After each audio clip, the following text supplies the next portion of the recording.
যারা আমাদের সহযোদ্ধারা পদত্যাগ করেছেন তাদের এই পদত্যাগ আমাদের ব্যক্তিগত অনুভূতিকে আহত করে এবং আমাদের ব্যক্তিগত অনুভূতিকে প্রভাবিত করে। কিন্তু সংগঠন যে সিদ্ধান্ত গ্রহণ করেছে একটা গণতান্ত্রিক পদ্ধতির মধ্য দিয়ে, আমরা সেই সংগঠনের যে সিদ্ধান্ত, সেই সিদ্ধান্তকে নিয়েই আমরা সাংগঠনিক কার্যক্রম পরিচালনা করতে চাই।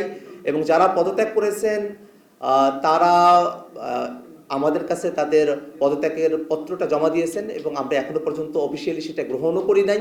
তাদের সঙ্গে আমাদের আলাপ আলোচনা চলছে এবং আমরা মনে করি যে আমরা একটা সুষ্ঠু সমাধানে আমরা পৌঁছাতে পারবো। জাতীয় নাগরিক পার্টি, এনসিপি এবং জামায়াতে ইসলামী সহ অন্য চরমনাই বা অন্য যে দলগুলোর মধ্যে আমরা একত্রে নির্বাচনী বৈতরণী পার হওয়ার আমরা সিদ্ধান্ত গ্রহণ করেছি। আমাদের মধ্যকার আসলে আসন বিন্যাসের বিষয়টা নিয়ে আমরা এখনো পর্যন্ত চূড়ান্ত কোনো সিদ্ধান্তে আমরা উপনীত হইনি। আমরা খুব অল্প সময়ের মধ্যেই একটা চূড়ান্ত সিদ্ধান্তে আমরা উপনীত হব এবং সে সময়টাতে আপনারা জানতে পারবেন যে ঠিক কতটি আসনে শাপলাকলি মার্কায় আমাদের প্রার্থীরা তারা প্রতিদ্বন্দ্বিতা করছেন এবং কতটি আসনে দাঁড়িপাল্লা বা অন্য যে মার্কাগুলো আছে সেই মার্কাগুলোতে তারা প্রতিদ্বন্দ্বিতা করছেন।